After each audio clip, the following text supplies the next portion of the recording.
One decision, one rainy morning, one pregnant stranger stranded on the side of the road. Ethan Cooper had no idea that stopping to help would cost him everything.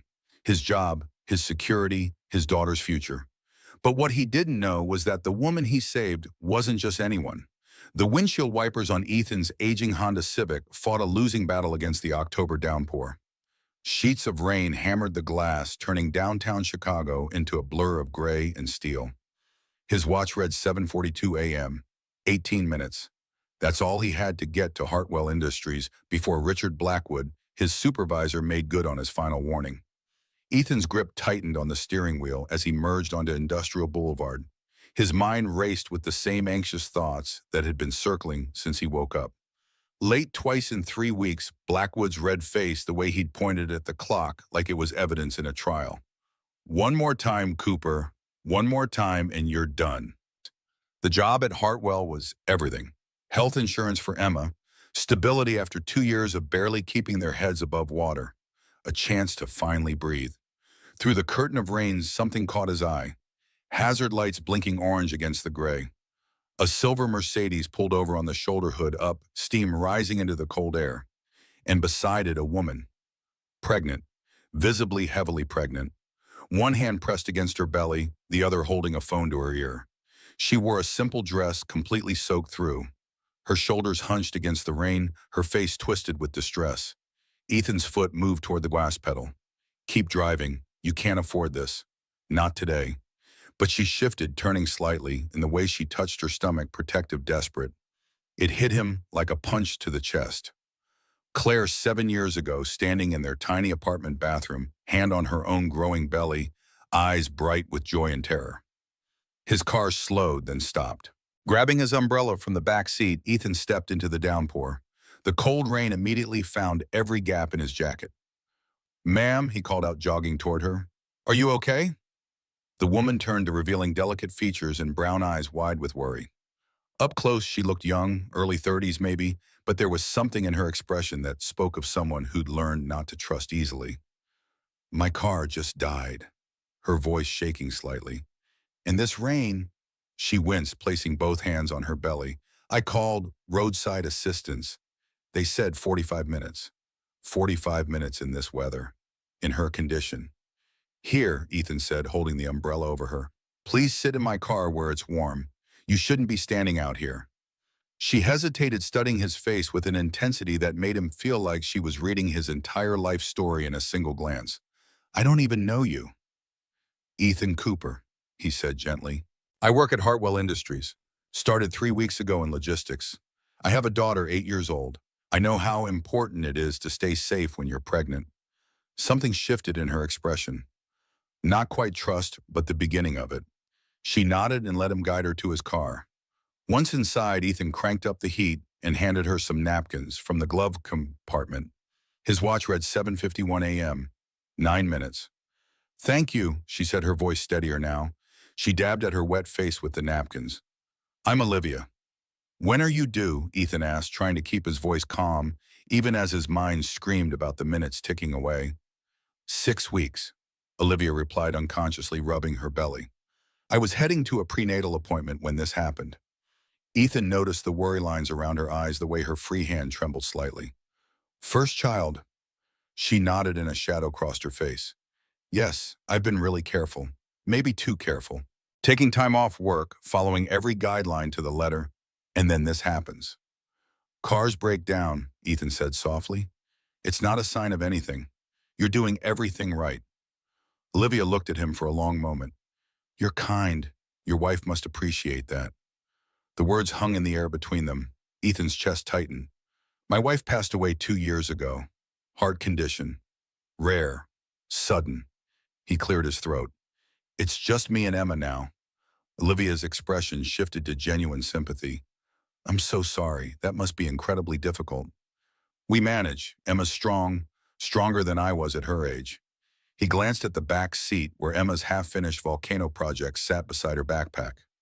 "Stronger than I am now most days." They sat in silence for a moment, rain drumming on the roof like 1,000 tiny fingers. Ethan checked his watch again. 8:02 a.m. His stomach dropped. "You should go," Olivia said, noticing the gesture. You're late for work. I'll be fine here. No, Ethan said firmly. I'm not leaving a pregnant woman stranded in this weather. My supervisor will have to understand. But even as he said it, he knew Richard Blackwood wouldn't understand. Blackwood didn't understand anything that didn't fit into his narrow view of how the world should work. Olivia studied him again, and this time there was something different in her gaze. Curiosity, maybe even respect. Tell me about Emma, she said quietly. Ethan felt himself relax slightly. She's amazing, smart as a whip, wants to be a scientist. She has this science fair coming up Thursday building a volcano that actually erupts. She's been working on it for weeks, very secretive about the whole thing. She sounds wonderful. She is. And for a moment, Ethan forgot about the time, forgot about Blackwood, forgot about everything except the memory of Emma that morning peering over her cereal bowl with those bright eyes that looked so much like Claire's. The minutes crawled by. Olivia talked about her pregnancy journey, though Ethan noticed she kept things vague. Never mentioning a partner, never talking about her personal life beyond the medical details. There was a loneliness in her words that he recognized, the same loneliness he saw in his own mirror every morning.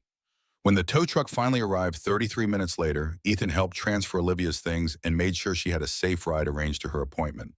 Thank you, Olivia said, squeezing his hand as she stood by the taxi. Not many people would have stopped, especially when they were late for work. Take care of yourself and that little one, Ethan replied. As he drove away, he glanced in the rearview mirror. Olivia stood there, one hand on her belly, watching his car disappear into the rain. Something in her expression looked troubled, almost prescient, like she could see something he couldn't. Hartwell Industries loomed ahead, a glass and steel monolith cutting through the rain. Ethan parked his car and ran toward the entrance, but he already knew. 8:40 a.m., 40 minutes late. As he stepped off the elevator onto the logistics floor, Richard Blackwood was waiting, arms crossed, face set in stone. Cooper. Blackwood's voice carried down the hallway, causing heads to turn in their cubicles. My office now. The walk to Blackwood's office felt like a death march. Water dripped from Ethan's coat onto the pristine carpet. Behind Blackwood's desk hung a framed poster of a soaring eagle with the word excellence emblazoned across the bottom. I warned you, Cooper. Blackwood didn't even wait for Ethan to sit down. 3 weeks on the boom and you've been late 3 times. That's not excellence. That's not even mediocrity. That's failure. Ethan took a deep breath. Sir, there was an emergency this morning. A pregnant woman stranded on... Save it. Blackwood held up his hand. I don't care if you were rescuing the president. Rules are rules. When you're late, projects fall behind. When projects fall behind, we lose money. When we lose money, people lose jobs. Starting with the unreliable ones. Sir, please, Ethan's voice cracked slightly. I have a daughter. She needs the health insurance. I can come in early, stay late, whatever it takes. You should have thought about your daughter before you decided to play hero this morning. Blackwood slid a piece of paper across the desk. HR already has your termination paperwork. Clear out your desk by noon. The floor seemed to tilt beneath Ethan's feet as he walked back to his cubicle. Colleagues averted their eyes, a few murmured sympathetic words. He mechanically placed his few personal items into a cardboard box. A photo of Emma, a coffee mug she had painted for him, a small potted cactus that had somehow survived 3 weeks under the fluorescent lights. In the parking lot, Ethan sat in his car for a long time, hands gripping the steering wheel so hard his knuckles turned white. How would he tell Emma? How would he pay rent next month? The health insurance would end in 2 weeks. Emma's asthma medication cost $300 without insurance. His phone buzzed, a text from Emma's school. Don't forget, volcano materials needed today for science project. Right. He'd promised to drop them off during lunch. Emma had been reminding him all week, her eyes shining with excitement about her project. The craft store was nearly empty on a Monday morning. Ethan wandered the aisles, grabbing clay paint and the special eruption powder Emma had researched online. At the checkout, he hesitated before handing over his credit card. Another bill he wouldn't be able to pay next month. As he loaded the bags into his car, his phone rang, a number he didn't recognize. Probably another bill collector. He almost didn't answer, but something made him press the green button. Mr. Cooper, a woman's crisp professional voice. This is Janet Mitchell from Hartwell Industries headquarters. We'd like you to come in for an interview this afternoon if possible. Ethan blinked in confusion. I'm sorry, there must be some mistake. I was just fired from Hartwell this morning. No mistake, Mr. Cooper.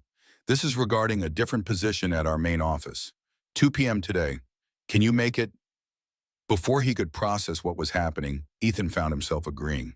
He hung up the phone and stared at it as if it might explain this bizarre turn of events. Hartwell headquarters. Why would they want to interview someone who'd just been fired from a subsidiary branch? Emma's school was a welcome distraction from the morning's chaos. The brick building with its colorful playground stood like a sanctuary of normalcy. In the front office, Ethan signed in and waited while they called Emma down from class. She burst through the door moments later, ponytail, bouncing face lighting up when she saw the craft store bags. You remembered? She threw her arms around his waist. Of course I remembered. Ethan knelt down to her level. But Emma, we need to talk about something. Her smile faltered, sensing the seriousness in his tone. What's wrong, Dad? You look sad. How do you tell your 8-year-old that you failed her, that the stability you promised might disappear? I lost my job today, sweetie. Mr. Blackwood fired me because I was late. Emma's forehead creased in that way that made her look so much like her mother. Because you were helping the pregnant lady in the rain. That's not fair. Sometimes life isn't fair, Em. Ethan tucked a strand of hair behind her ear. But we'll figure it out. I've got an interview at another place this afternoon. Will they be nicer than Mr. Blackwood? I hope so, kiddo. I really hope so. As they sorted through the volcano supplies, Emma asked if she could come to the interview. I don't want to stay at after-school care today. Please, Dad, I'll be super quiet. I can bring a book. Ethan knew he should say no. Bringing your child to a job interview broke every rule in the professional handbook. But after everything that had happened today, the thought of leaving Emma behind felt wrong. Okay, he finally agreed, but you have to promise to be on your absolute best behavior. I promise I'll be so good they'll want to hire me too. Hartwell Industries headquarters was a gleaming skyscraper in downtown Chicago, worlds away from the drab satellite office where Ethan had worked. The lobby alone was bigger than his entire apartment, all marble and glass and important-looking people rushing in every direction. At the reception desk, a security guard eyed Emma suspiciously. I'm here for an interview, Ethan explained suddenly, acutely aware of his rain-dampened suit and the small child clutching his hand. Ethan Cooper, 2 p.m. with Janet Mitchell. And the child, the guard asked, not unkindly but firmly. My daughter. I apologize, but I couldn't find childcare on such short notice. Before the guard could respond, a slender woman in her 50s approached the desk. Mr. Cooper, I'm Janet Mitchell. We spoke on the phone. Her eyes shifted to Emma, one eyebrow raised in question. This is my daughter, Emma. I'm sorry, but I didn't have anywhere for her to... It's fine, Janet said, though her tone suggested it was anything but. Follow me, please. As they rode the elevator to the 38th floor, Emma stared wide-eyed at the buttons, then at Janet's immaculate suit and pearl earrings. Are you the boss? She whispered a little too loudly. Janet's lips twitched almost a smile. No, I just work for her. The elevator doors opened to a floor that looked nothing like the cluttered, cubicle-filled space Ethan was used to. Here, everything was open modern with glass-walled offices and stunning views of Lake Michigan. Janet led them through a maze of desks to a large corner office. Mrs. Hartwell will see you now, she said, gesturing to the door. Ethan froze. Mrs. Hartwell, as in the Hartwell of Hartwell Industries. He'd been expecting a middle manager, maybe an HR representative, not the company's owner. He looked down at Emma, who gave him an encouraging thumbs up. The office was surprisingly warm, with comfortable furniture and art on the walls that looked selected with actual care rather than corporate obligation. And there behind the desk stood a woman whose profile Ethan instantly recognized. Welcome to Hartwell Industries, Mr. Cooper, Olivia said, turning to face them with a smile that didn't quite hide her amusement at his shock. Ethan stood paralyzed, his mind racing to recalibrate everything he thought he knew about this morning. The woman he'd helped on the side of the road, the pregnant woman in the soaked dress, was Olivia Hartwell, CEO of one of Chicago's largest companies. Emma broke the silence, stepping forward with curious eyes fixed on Olivia's rounded belly. Are you having a baby? She asked, her voice filled with wonder. Olivia's expression softened as she looked down at Emma. Yes, I am, a little girl. What's she doing in there? Emma asked, edging closer. I think she might be sleeping. Olivia replied, her hand moving instinctively to her stomach. Or maybe she's listening to us talk right now. Emma's face lit up with fascination. Can I say hello to her? Ethan finally found his voice. Emma, that's not... It's okay, Olivia interrupted. She gestured for Emma to come closer, then carefully took the little girl's hand and placed it on the side of her belly. Right here. Say hello. Emma leaned in her small hand, resting gently on Olivia's stomach. Hi, baby, she whispered solemnly. You're not alone in there. I'll play with you when you come out if you want. Something flashed across Olivia's face. Pain, longing, Ethan couldn't quite name it. But it was gone as quickly as it appeared. I think she'd like that very much, Olivia said softly. Ethan watched this exchange with a surreal sense of disconnection, as if he'd stepped into someone else's life. I'm sorry, he finally managed. I had no idea who you were this morning. Please sit down. Olivia gestured to the chairs opposite her desk. Both of you. As they settled, she continued, I did some research on you after our encounter, Mr. Cooper. You're an exceptional employee with glowing references from your previous job at Meridian Shipping. Hartwell was lucky to have you even briefly. Thank you, but I also learned that Richard Blackwood terminated your employment this morning because you were 40 minutes late, after stopping to help a pregnant woman stranded in the rain. Her tone had shifted, carrying an edge of steel beneath the politeness. Yes, ma'am, Ethan confirmed, uncertain where this was heading. I judge people by their actions, Mr. Cooper, not their words. And your actions this morning told me everything I need to know about your character. Olivia leaned forward slightly. I'd like to offer you a position in our International Project Development Division. It would be a significant step up from your previous role, both in responsibility and compensation. Ethan's mind reeled. This couldn't be happening.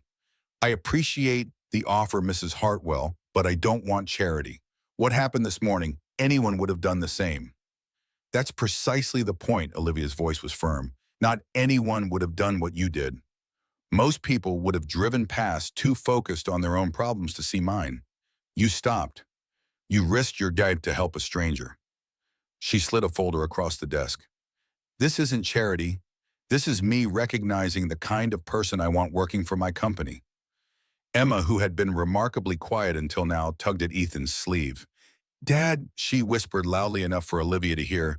This is our chance. Olivia smiled at Emma, then noticed the volcano project sketches peeking out from her backpack. What's that you're working on? Emma pulled out her notebook, suddenly shy. It's my science project. A volcano.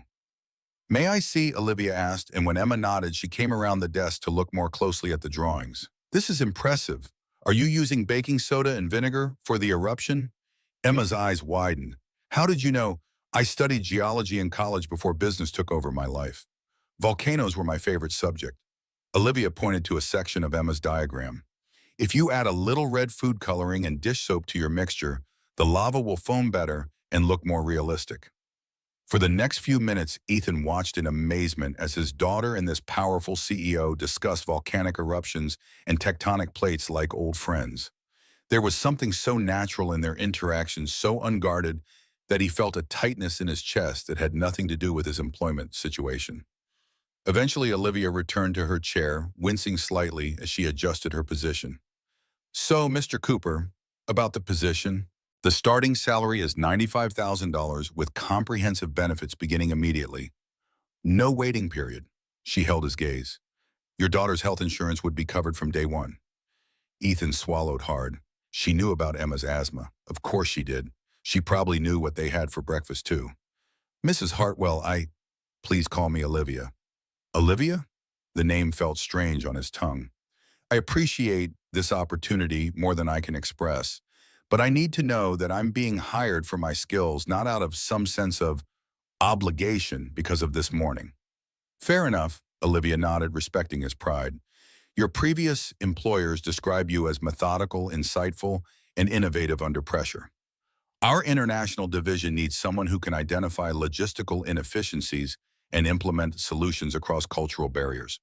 Your experience with Meridian's Asian shipping routes makes you uniquely qualified. She paused. The fact that you're also a decent human being is a bonus, not the primary qualification.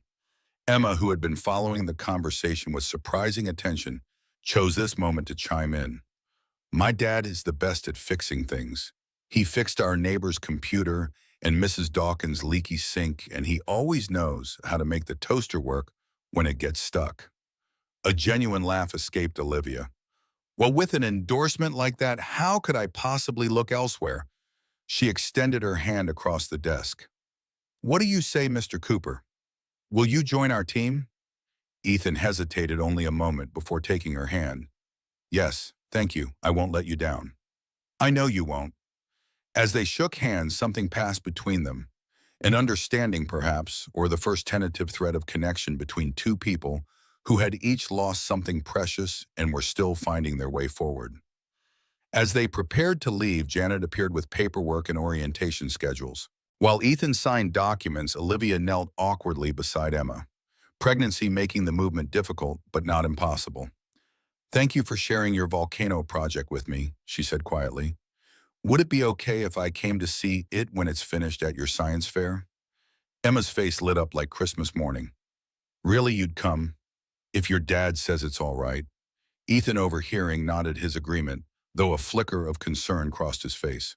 Why would the CEO of Hartwell Industries want to attend an elementary school science fair? What was happening here? That evening, as Ethan tucked Emma into bed, she clutched her stuffed dinosaur with unusual thoughtfulness. Dad, she asked, is Mrs. Hartwell's baby okay?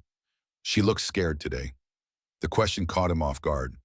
I think so, sweetheart. Why do you ask? Because she touched her tummy the way you touch your heart when you're remembering Mom. Emma's perceptions sometimes frightened him with its accuracy. And she looked at me funny when I talked to her baby, like she was going to cry. Ethan sat on the edge of the bed considering how to explain. Mrs. Hartwell, Olivia, I think she might be scared about becoming a mother. It's a big responsibility, especially if you're doing it alone. Like you were scared when Mom died. Yeah, Em, like that. He smoothed her hair back from her forehead. Sometimes grown-ups get scared too. Em nodded solemnly. Then we should help her.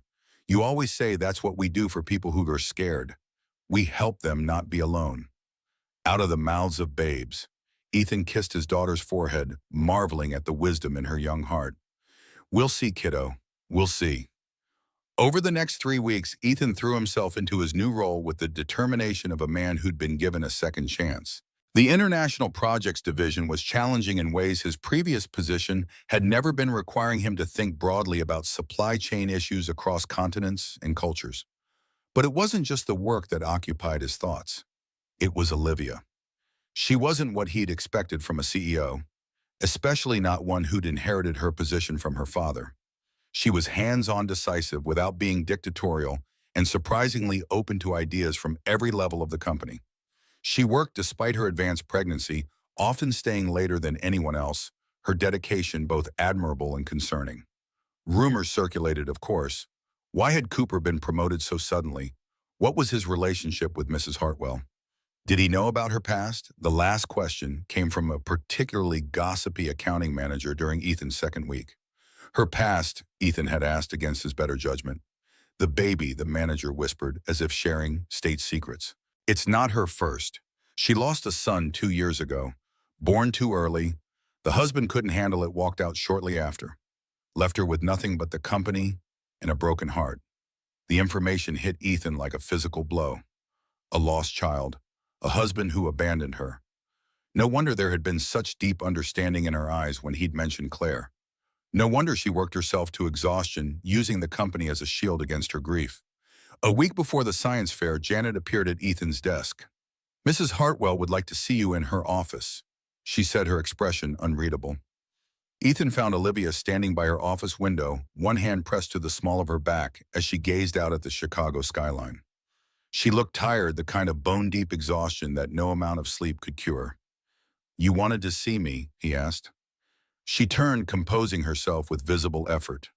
Yes, I wanted to check on the Takeshi shipping contract. Have they agreed to our terms? They're reviewing the final proposal now. We should hear by Friday. Ethan hesitated. Is that all? Olivia's professional mask slipped slightly.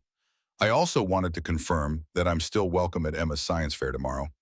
I've cleared my schedule, but I realized I never properly received an invitation. There was vulnerability in the question that made Ethan's chest tighten. Of course you're welcome.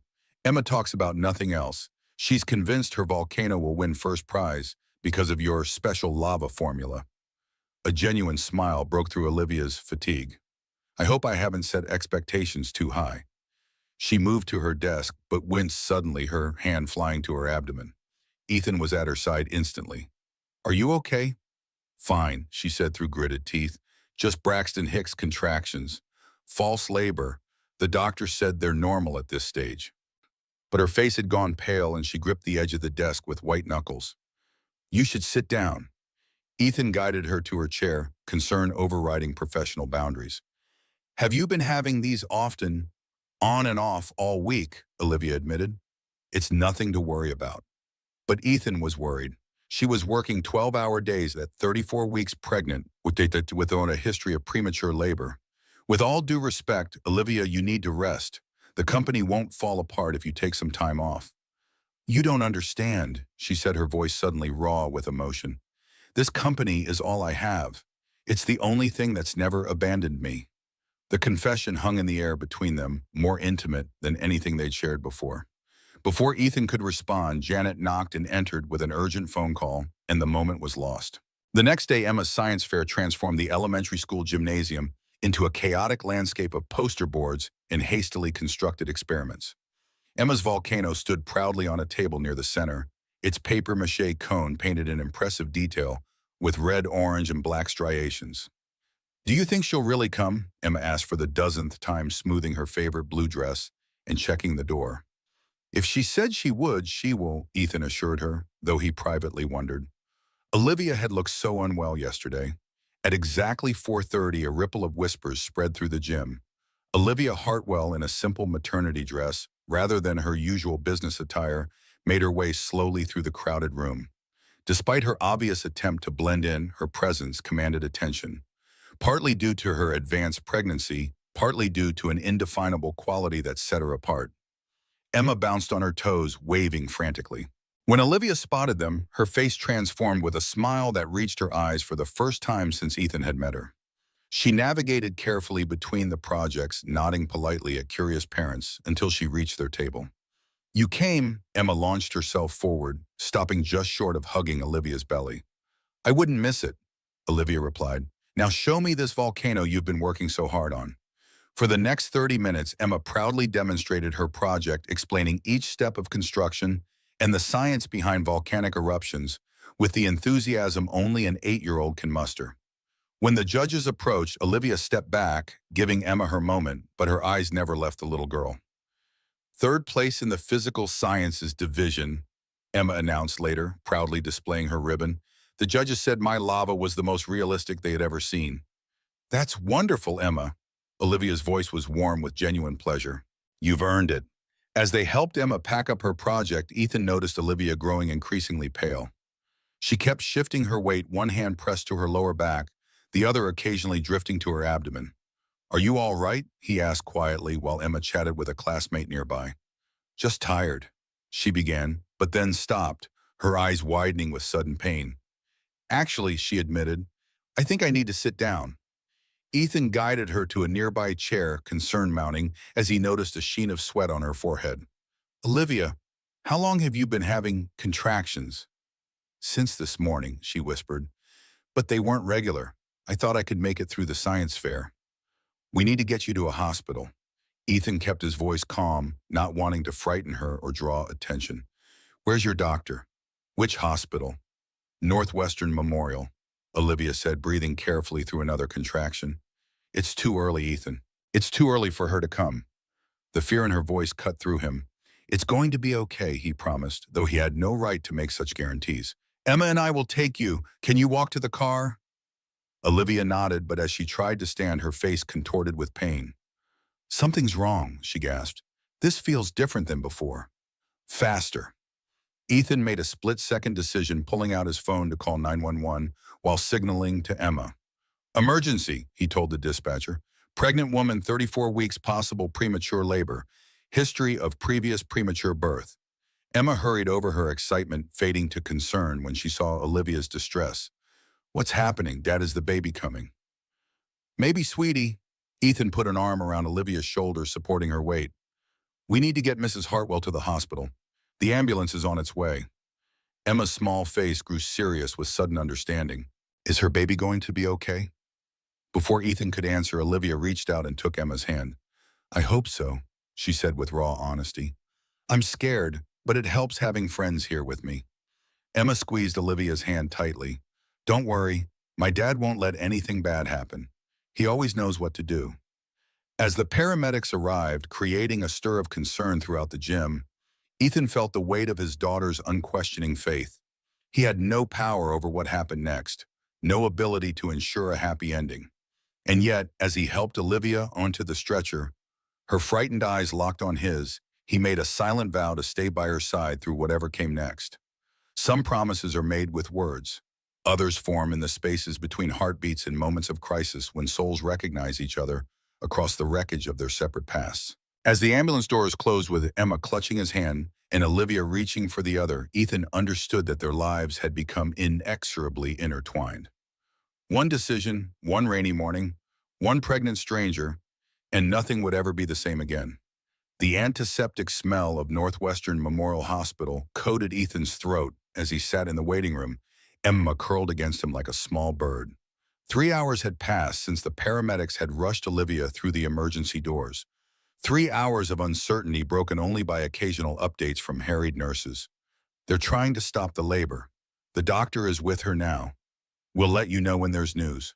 Emma stirred against his side, her science fair ribbon still clutched in one hand. Can we see her yet? Her voice was small but determined, the fear edged with the resilience that continually amazed him. Not yet, sweetheart. The doctors are taking care of her. Ethan smoothed her hair, wishing he had better answers. Wishing he had any answers at all. They weren't family. They had no legal right to information. They were just what colleagues, friends. The lines had blurred so quickly he couldn't find their edges anymore. A set of elevator doors opened and Janet Mitchell strode into the waiting room. Her usual composure fractured around the edges. Her gaze darted around until it landed on Ethan and Emma. Thank God you're still here. How is she? We don't know much. Ethan stood, relief washing through him at the sight of someone connected to Olivia's actual life, someone who might have answers. They took her straight to labor and delivery. They're trying to stop the contractions, but he glanced down at Emma, measuring his words. It's not looking good. Janet's professional mask slipped further, revealing genuine fear beneath. This can't happen again. Not after Noah. The name hit Ethan like a physical blow. The son she'd lost. The reason behind the shadows in her eyes. Noah, he repeated softly. That was her first baby's name. Janet nodded, suddenly realizing she'd shared something private. Yes, he was born at 29 weeks, too small, too fragile. He lived for 2 days. She glanced at Emma and lowered her voice. Her husband David couldn't handle it. He left while she was still in the hospital recovering. The cruelty of it stole Ethan's breath. To lose a child and then be abandoned in the aftermath. No wonder Olivia had built walls around herself. No wonder she'd poured everything into her company, the one thing that couldn't leave her. A doctor in light blue scrubs approached, clipboard in hand.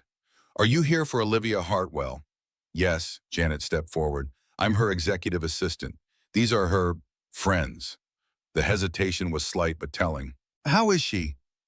The doctor's expression was professionally neutral, but Ethan could read the concern in the tight lines around his eyes. We've managed to slow the contractions, but we haven't stopped them. Mrs. Hartwell is dilated to 4 centimeters. At this point, delivery seems inevitable.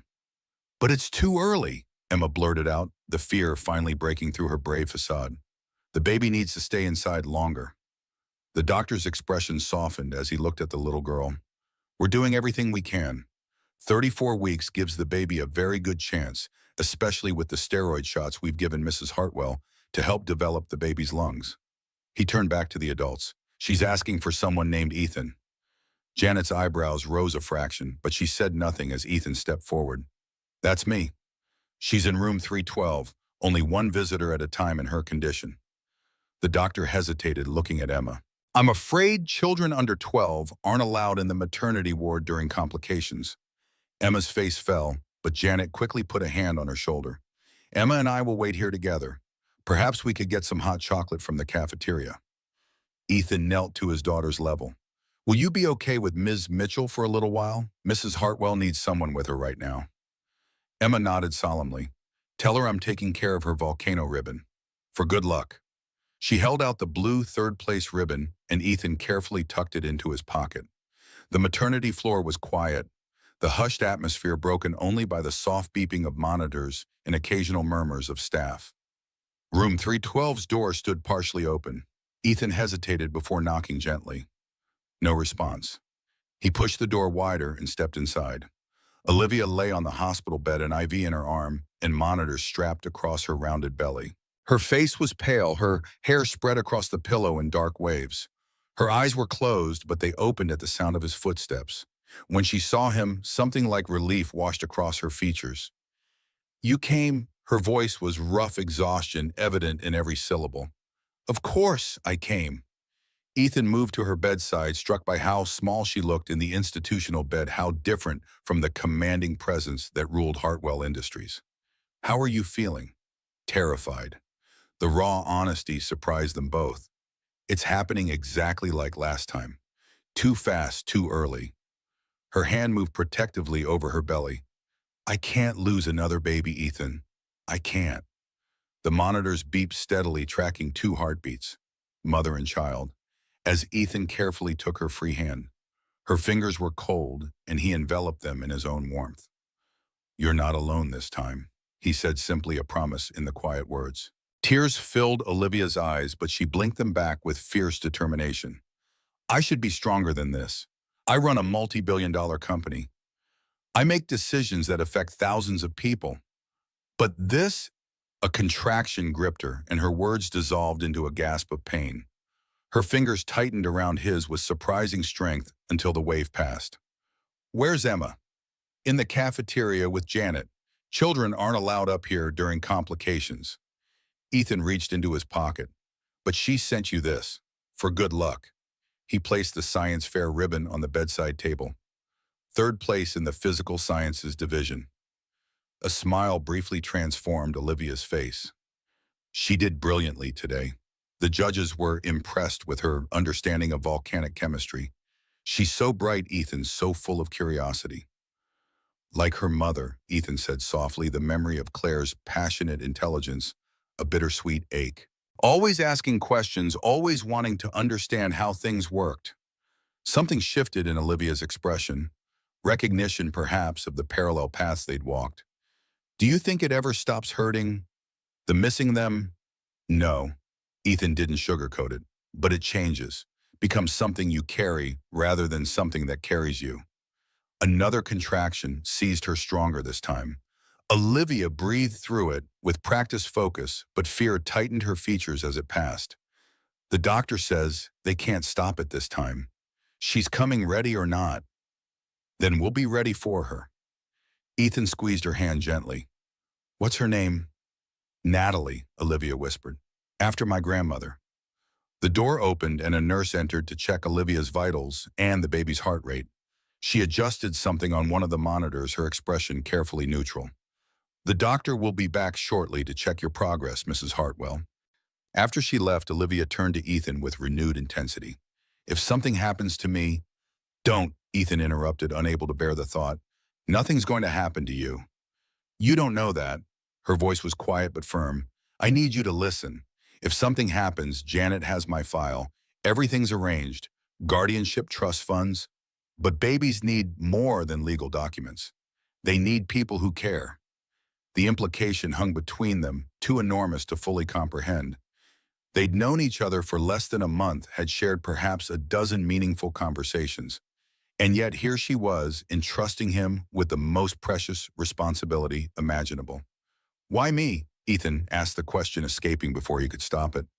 Olivia's answer came without hesitation. Because you stopped in the rain. 4 simple words that condensed their entire relationship into its essence. Because when faced with a choice between self-interest and compassion, he'd chosen compassion even at great personal cost. Because he understood what it meant to build a life around protecting someone smaller than yourself. The next few hours passed in a blur of medical personnel, increasingly intense contractions, and moments of quiet terror. Ethan stepped out occasionally to update Janet and check on Emma, who had fallen asleep on a waiting room couch. But he spent most of the time at Olivia's side, offering what little comfort he could through the long, painful process. Shortly after midnight, Olivia's labor reached its critical phase. The doctor's face grew serious as he examined her. The baby's heart rate is dropping during contractions. We need to move to a C-section immediately. Everything accelerated. Nurses rushed in, preparing Olivia for surgery. Ethan was handed surgical scrubs and a mask with hurried instructions on where to stand, what not to touch. And then they were in the operating room, bright lights and stainless steel, the antiseptic smell now overwhelming. Olivia lay on the table, a blue drape erected across her midsection. Her face was ashen with fear and exhaustion, but she reached for Ethan's hand as he took his place by her head. "Don't leave," she whispered. "Not a chance," he promised, holding tight as the anesthesiologist worked. The procedure itself was surprisingly quick, a calm, methodical process belying the emergency nature of the situation. And then, at 12:42 a.m., a tiny cry pierced the efficient quiet of the operating room. "She's here," the doctor announced, lifting a small, red-faced infant into view above the drape. Small but mighty, Olivia's sob was half joy, half relief, as the nurses quickly took the baby to a warming station. "Is she okay?" The question trembled with fear of the answer. 5 pounds, 2 ounces, and a nurse called out. "Apgar, score of 7. Very good for 34 weeks. "She's beautiful, Olivia," Ethan said, watching the medical team working efficiently with the tiny newborn. So beautiful. But something was happening on the other side of the drape. Urgent voices, rapid movements, the sharp metallic smell of blood beneath the antiseptic.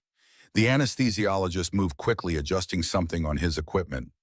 "Blood pressure dropping," someone called out. "She's hemorrhaging." Olivia's grip on Ethan's hand weakened. "Something's wrong," she murmured, her voice slurring slightly. "I can feel it. Take care of her, Ethan. Promise me." "You're going to be fine," he insisted, even as the medical team's actions became more urgent. "Stay with me, Olivia. Stay with us." "Promise," she repeated, her eyes struggling to focus on his face. "I promise," he whispered. "But you're not going anywhere. Fight, Olivia. Fight to stay." The last thing he saw before they ushered him from the room was Olivia's face, pale as the sheets beneath her lips forming words he couldn't hear. The next 3 hours were the longest of Ethan's life.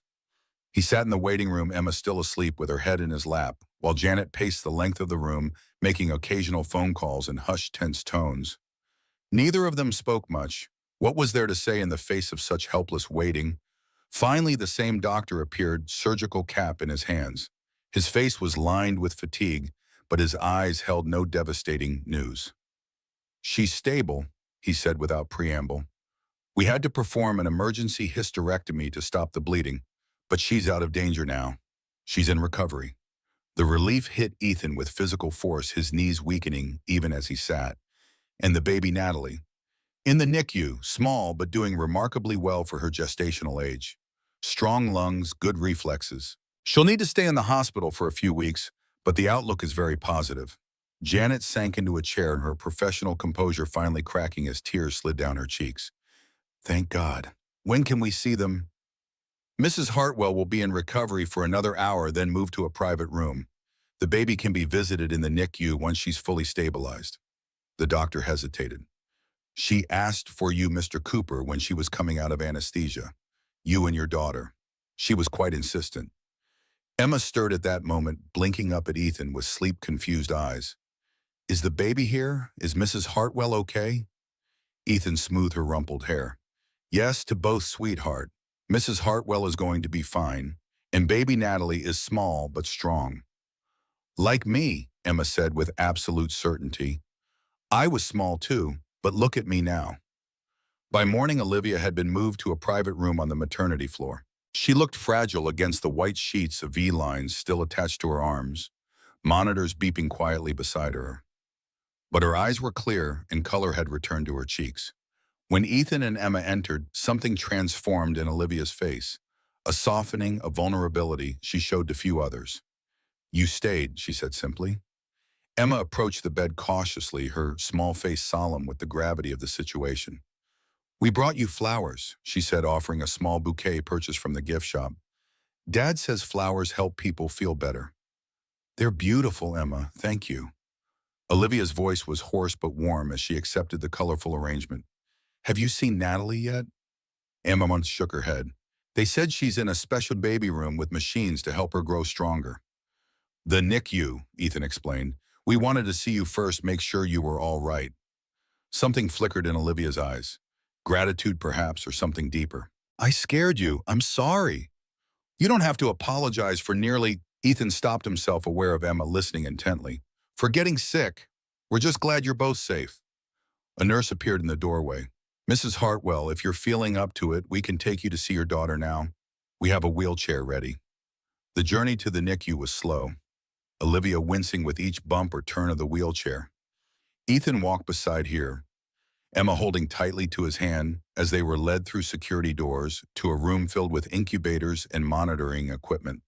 In the far corner, a small plastic isolette bore the name Baby Girl Hartwell. Inside, impossibly tiny, lay Natalie. She was smaller than any baby Ethan had ever seen her, skin nearly translucent with a maze of wires and tubes connected to her delicate body. But her chest rose and fell steadily, and when Olivia reached through the handling ports to gently touch her daughter's hand, the tiny fingers reflexively curled around her mother's. The moment was sacred beyond words. Ethan stood back, giving Olivia this private communion with her daughter, this miraculous meeting after so much fear and pain. Emma, however, moved closer to the isolette, her eyes wide with wonder. She's so little, she whispered, careful not to disturb the newborn. But she's perfect. Olivia looked up, tears streaming unchecked down her face. She is, isn't she? Her gaze shifted to Ethan. Thank you for everything. In that sterile room, surrounded by beeping machines and the hushed voices of medical staff, something profound and irreversible shifted between them. A boundary crossed, a connection forged that transcended their brief acquaintance. When the nurse indicated that Olivia needed to return to her room to rest, Ethan helped her back into the wheelchair. As he pushed her down the corridor, her hand reached back to touch his, a gesture so natural it felt like they'd been reaching for each other for years instead of weeks. Back in her room, exhaustion quickly overtook Olivia. As her eyes began to close, she murmured, "Will you come back tomorrow?" "Wild horses couldn't keep us away," Ethan promised, tucking the blanket around her before guiding Emma quietly from the room. In the hospital corridor, Janet was waiting, her face composed once more into professional efficiency, though the lingering redness around her eyes betrayed her earlier emotion. "Mr. Cooper, a word." They stepped aside, Emma distracted by a volunteer walking a therapy dog nearby. "The board needs to be informed of Mrs. Hartwell's condition," Janet said without preamble, "and arrangements need to be made for temporary leadership of the company." Of course, Ethan nodded mentally, calculating what this would mean for his new position and the projects he'd begun. "I assume there's a succession plan in place?" There is," Janet confirmed, "but there's something else you should know." She glanced around to ensure they wouldn't be overheard. "Mrs. Hartwell has named you as Natalie's guardian in case of her incapacity or death. The paperwork was filed last week." The words hit like a physical blow. "What? That's impossible. She barely knows me." "Nevertheless, it's done." She was very clear about her wishes. Janet's expression was unreadable. "She also instructed me to give you access to her personal files and emergency protocols if anything happened." "But nothing happened," Ethan protested. "She's going to be fine." "She nearly died, Mr. Cooper." Janet's professional veneer cracked slightly. "If the surgical team hadn't acted as quickly as they did, we would be having a very different conversation right now." The gravity of the situation settled over Ethan like a heavy cloak. What had begun as a simple act of kindness in the rain had snowballed into something he could never have imagined. "What happens now? Now you continue being what she needs. A friend to support. The rest can wait until she's stronger." Janet handed him a business card with a handwritten number on the back. "This is my personal line. Call if anything changes or if you need anything at all." Over the next 2 weeks, a routine developed. Ethan would take Emma to school, go to work at Hartwell Industries, then pick Emma up and head to the hospital for the evening. They would visit Natalie in the NICU first, marveling at her daily progress, the gradual removal of tubes and wires, the steady weight gain, the increasing alert periods when her dark eyes would open and seem to focus on their faces. Then they would spend time with Olivia, who grew stronger each day, though the emotional toll of the traumatic birth and separation from Natalie weighed heavily on her mom. She was discharged after a week but returned to the hospital daily to be near her daughter, pumping breast milk religiously and spending hours with her hand inside the isolette, maintaining physical contact with Natalie for as long as the nurses allowed. Blackwood's vindictiveness surfaced quickly. He spread rumors throughout the company about Ethan's suspicious relationship with the CEO, suggesting favoritism, impropriety, even a calculated seduction. Most colleagues ignored the gossip, but a few ambitious executives seemed eager to believe the worst, particularly when Ethan continued to have direct access to Olivia despite her medical leave. One afternoon, 3 weeks after Natalie's birth, Ethan was summoned to a meeting with the executive board. He entered the conference room to find 6 stern faces waiting, including Blackwood's smugly satisfied one. The oldest board member, Hamilton Reeves, spoke first. "Mr. Cooper, certain concerns have been raised about your relationship with Mrs. Hartwell. Given her vulnerable state and the unusual circumstances of your hiring, the board feels it necessary to investigate whether any impropriety has occurred." The accusation hung in the air, its ugliness all the more apparent for the polite corporate language in which it was wrapped. Ethan felt heat rising in his face. Not embarrassment, but anger. "With all due respect, Mr. Reeves, there has been no impropriety. Mrs. Hartwell hired me based on my qualifications and experience. The fact that I assisted her during a personal emergency prior to my employment is irrelevant." Blackwood leaned forward, his expression falsely concerned. "And your frequent hospital visits, the special access you've been granted to her private rooms, the fact that you were present during the birth of her child, these are standard professional boundaries in your view."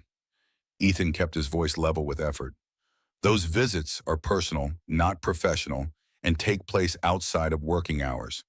Mrs. Hartwell has few people in her life she considers friends. I'm fortunate to be one of them." Hamilton Reeves adjusted his glasses, his expression unreadable. "Be that as it may, the appearance of impropriety can be as damaging as impropriety itself. Until Mrs. Hartwell returns, the board suggests you limit your contact to professional matters only. Or you could find your position here reevaluated." Another board member added, the threat thinly veiled. Ethan looked from face to face, searching for understanding, fairness, finding neither. "Mrs. Hartwell hired me. Only she can fire me. Unless you're prepared to take that authority from her while she recovers from nearly dying, giving birth to her daughter." The blunt statement caused several board members to shift uncomfortably. Blackwood, however, was undeterred. Her judgment may have been compromised by her condition. Pregnancy hormones, emotional vulnerability, these can cloud even the sharpest mind. The casual sexism in the statement snapped Ethan's last thread of restraint. Mrs. Hartwell built this company's international division from the ground up, and after her father's retirement, she increased profits by 42% in 3 years while expanding into 7 new markets. If that's her judgment compromised, I'd hate to see what the rest of you consider clear thinking. The room fell silent, the challenge hanging in the air. Finally, Hamilton Reeves cleared his throat. "We'll revisit this matter when Mrs. Hartwell returns. Until then, Mr. Cooper, be mindful of appearances." Later that afternoon, Janet found Ethan in his office, fury still simmering beneath his professional demeanor. "I heard about the meeting," that she said without preamble. "Richard Blackwood has been gunning for you since day one." "It's not just Blackwood," Ethan sighed, rubbing his temples where a headache was forming. "Some of the board genuinely believe I've somehow manipulated Olivia, or that she's not thinking clearly." Janet's expression hardened. "They underestimate her. They always have. Her father built this company, but she transformed it. They'd all be half as wealthy without her innovations." She placed a folder on his desk. "This is the Takeshi contract. They're demanding concessions before signing. You were handling it before everything happened." The abrupt change to business matters was grounding, a reminder that life and work continued regardless of personal drama. "I'll look at it tonight. The Japanese market is too important to lose over a few concessions." That evening, Ethan arrived at the hospital later than usual, having first taken Emma to her friend's house for a sleepover.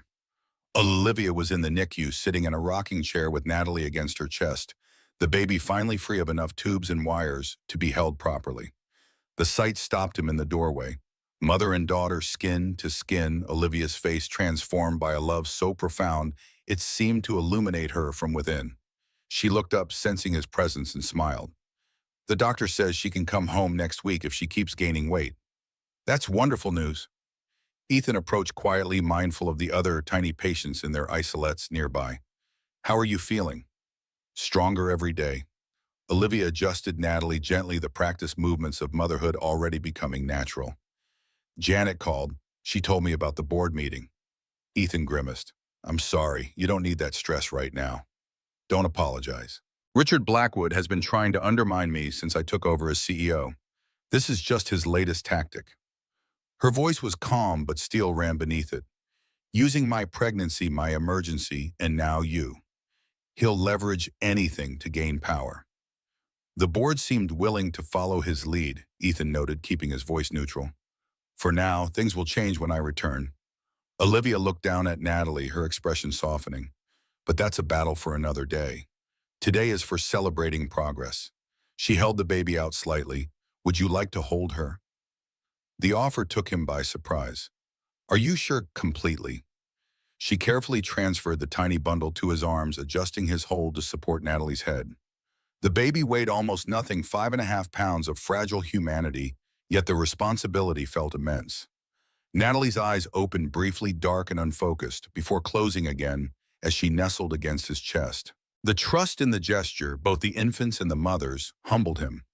She likes you, Olivia said softly, watching them with an expression Ethan couldn't quite interpret. She's incredible, he whispered, afraid to disturb the sleeping newborn. You're incredible. Everything you've been through, everything you've overcome. I don't know how you do it. One breath at a time. Olivia's answer was simple but profound. That's all any of us can do, isn't it? Just keep breathing through the hard parts until they pass. They stayed like that for a while, the three of them, in a bubble of quiet amid the mechanical hums and beeps of the NICU. Eventually, a nurse approached to take Natalie back to her isolette for monitoring, and Ethan reluctantly handed over the sleeping infant. As they left the NICU, Olivia moving slower than usual, fatigue evident in the droop of her shoulders, she asked, How is Emma? I missed seeing her today. Sleepover at her friend Maddie's house. They're working on a science project, inspired by the volcano, of course. Ethan smiled at the memory of Emma's excitement. She's been talking nonstop about Natalie coming home. She wants to help decorate the nursery.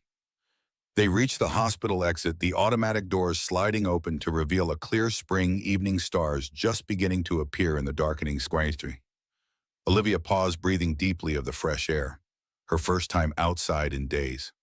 Would you join me for dinner? She asked suddenly. Nothing fancy.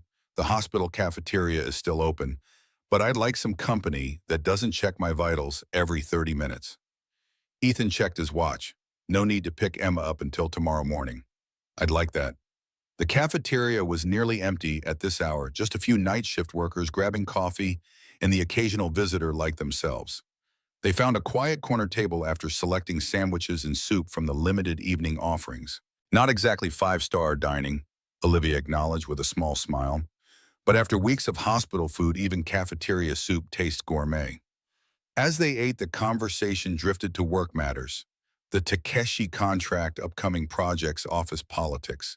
It felt normal, almost domestic, this sharing of daily concerns over a simple meal.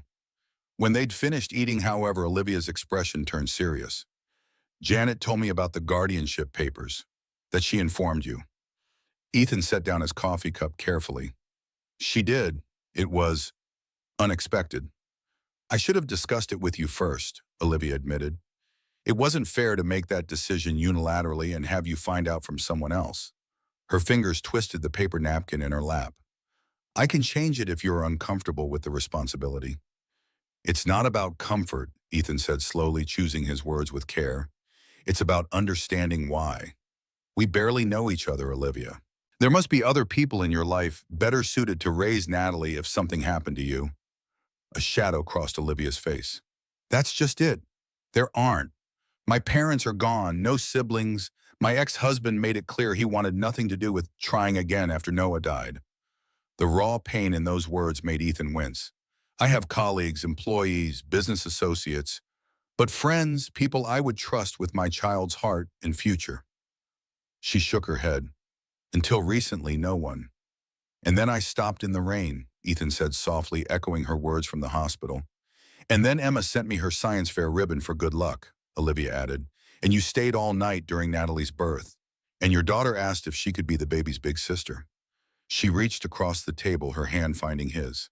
I've spent 2 years rebuilding my life around work, because it was the only thing that didn't remind me of what I'd lost. But these past few weeks have reminded me that there are other things worth living for, worth trusting in. The touch of her hand sent warmth spreading through Ethan's chest, a feeling both unfamiliar and achingly reminiscent of something he'd thought was gone forever. I'm honored by your trust, he said finally. Truly, but there's something you should know. He took a deep breath, forcing himself to continue. The board is concerned about our relationship. They've suggested it might be inappropriate. Anger flashed in Olivia's eyes. Blackwood. Partially, but others too. They question your judgment in hiring me and allowing me access during your recovery. My judgment. The words were flat dangerous, as if I haven't earned the right to make my own decisions about my company and my life. They're worried about appearances, about the company's reputation. No, Olivia's voice was steel. They're worried about control. My father built Hardwell Industries as a family company. When he retired and I took over, certain board members, Blackwood's allies, assumed I would be a figurehead CEO. When I proved them wrong, they started looking for weaknesses to exploit. Her grip on his hand tightened. They see you as a weakness they can use against me. The realization settled like a stone in Ethan's stomach. I don't want to be the reason your authority is questioned. You aren't. They are. Olivia's expression softened slightly. But it does complicate things, for both of us. An uncomfortable silence fell between them, the unspoken question hanging in the air. What exactly was this thing growing between them, friendship? Something more, and whatever it was, could it survive the scrutiny and pressure it would face? As if reading his thoughts, Olivia withdrew her hand slowly. Maybe they're right about one thing. Maybe we should be more careful until I'm back at work. Create some professional distance. The suggestion was reasonable, logical, and felt completely wrong. But before Ethan could respond, Olivia's phone rang. She glanced at the screen and frowned. It's Janet. She never calls this late unless she answered quickly, her expression shifting from concern to shock as she listened. When, she demanded. How did he even know? Another pause. No, I'm still at the hospital. I'll go up immediately. She ended the call, her face pale with sudden fear. It's Natalie. Her breathing became irregular. They've moved her back to intensive care. She was already standing, wincing at the sudden movement, pulling at her healing incision. And David is here. David. The name took a moment to register. Your ex-husband. Yes, Janet says he showed up at the NICU demanding to see his daughter. He must have heard about the birth through hospital connections. Olivia was moving toward the exit, her earlier fatigue forgotten in the surge of maternal panic. I need to get up there, now. I'm coming with you, Ethan said. No room for argument in his tone. The elevator ride to the NICU was tense, Olivia's breathing shallow with barely contained fear. When they arrived, a scene of controlled chaos greeted them. Medical staff huddled around Natalie's isolate machinery, beeping with new urgency. And standing just outside the NICU entrance, arguing with a security guard, was a tall man in an expensive suit, his handsome face contorted with entitlement and rage. David, Olivia whispered, her voice a mixture of disbelief and dread. The man turned at the sound of her voice, his expression shifting to something performatively sympathetic. Olivia, they won't let me in to see my daughter. She's not your daughter, David. Olivia's voice was steady despite the tremor Ethan could feel in her body. You made that very clear when you walked out on us. That was different. I was grieving Noah. David took a step closer, his gaze calculating. But this is a chance to start fresh, a new family. Family, incredulity sharpened Olivia's tone. You abandoned me in the hospital while I was still recovering from giving birth to our dead son. You haven't contacted me in 2 years. And now you want to play father to Natalie. David's eyes narrowed, then shifted to Ethan. And who is this, your latest conquest? Or just the help? The contempt in his voice made Ethan's fists clench, but Olivia placed a restraining hand on his arm. This is Ethan Cooper, a friend, a colleague, someone who has shown more integrity in 1 month than you demonstrated in 5 years of marriage. A doctor emerged from the NICU, her expression serious but not grave. Mrs. Hartwell, we've stabilized Natalie's breathing. It appears to be a minor apnea episode common in premature infants. We'll need to monitor her more closely tonight, but I don't anticipate any long-term concerns. The relief was visible in the sudden sag of Olivia's shoulders. Thank you, doctor. Can I see her? Of course, one visitor at a time, though. The doctor glanced uncertainly at the two men. I'm the father, David stated firmly. I have a right to see my child. The doctor looked to Olivia, clearly uncomfortable with the tension. Mrs. Hartwell, Olivia's voice was ice. Mr. Marshall is not listed on Natalie's birth certificate, nor has he established legal paternity. He has no rights to visitation without my consent, which I do not give. David's handsome face contorted with sudden fury. You can't keep me from my own child, Olivia. I have resources, attorneys. I'll file for partial custody. DNA testing will prove I'm her father. You're not her father, Olivia said so quietly that only those standing closest could hear. Biologically, yes, but in every way that matters, no. She turned to the doctor. I'm going to see my daughter now. If Mr. Marshall attempts to follow me, please call security. As Olivia disappeared into the NICU, David turned his anger toward Ethan. So you're the new model, huh? Let me guess. She hired you, promoted, you made you feel special. That's her pattern. She collects people, uses them, discards them when they're no longer useful. The attack was so at odds with everything Ethan knew about Olivia that it took him a moment to respond. I think you're confusing her with yourself, Marshall. David stepped closer, lowering his voice. You think you know her? I was married to her for 5 years. The ice queen of Hartwell Industries. Daddy's perfect little successor. She's incapable of real emotion. It's all calculation. Even Noah was a business decision, to her an heir for the Hartwell dynasty. The cruel lie stoked Ethan's anger to dangerous levels. You should leave. Now. Before you say something you'll regret. Or what? David sneered. You'll defend her honor, play the white knight. She doesn't need protection. Cooper, she needs control. And she's controlling you just like she tried to control me. Ethan thought of Olivia in the NICU, her hand reaching through the isolette to touch her daughter's tiny fingers. Thought of her tears when Natalie was first placed in her arms. Thought of her voice breaking as she spoke of Noah. You didn't deserve her, he said simply, and you don't deserve to know Natalie. David's face flushed dark with anger. This isn't over. Tell Olivia I'll be filing for paternity rights tomorrow. My lawyers will be in touch. He turned and stalked toward the elevators, the threat lingering in his wake. When Olivia emerged from the NICU 30 minutes later, her face was composed, but her eyes betrayed her exhaustion. David. Gone for now. Ethan gave her a gentle summary of David's threats, watching her expression harden with each word. He won't get custody, she said with quiet certainty. He has no interest in being a father. This is about control, about hurting me because I finally found happiness without him.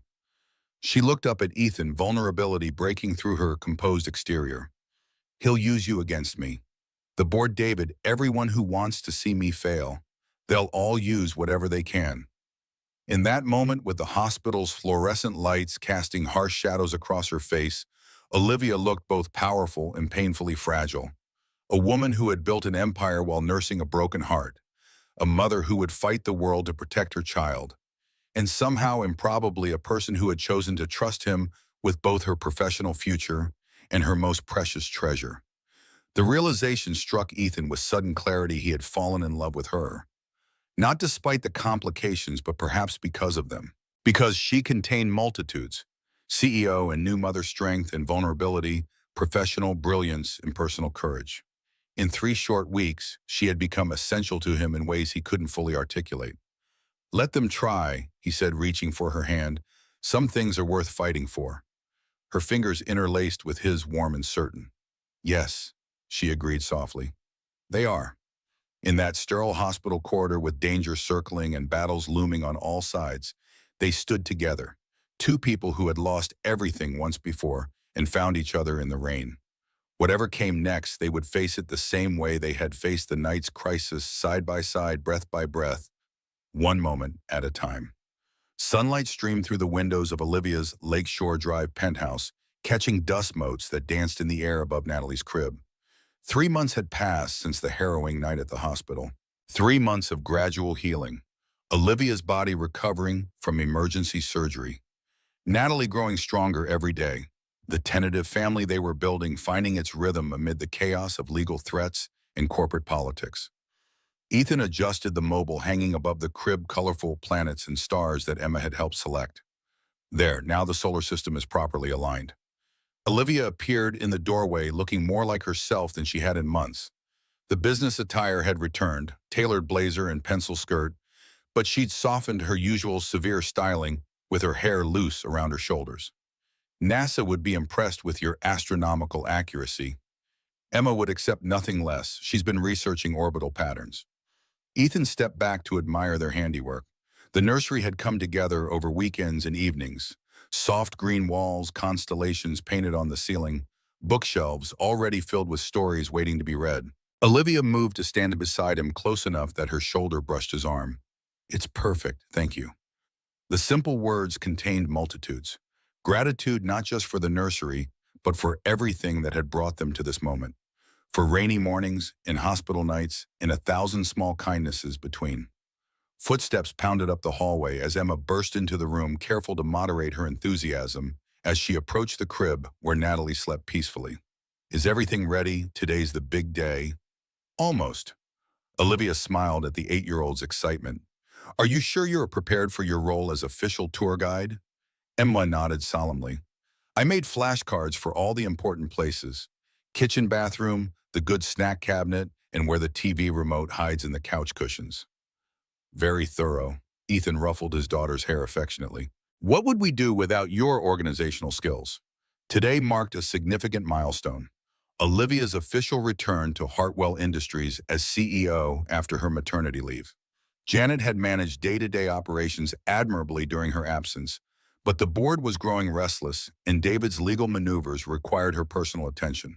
The carefully constructed schedule would allow Olivia to work 3 days in the office, while Natalie stayed home with a newly hired nanny, an arrangement that satisfied no one completely, but represented the best compromise they could manage.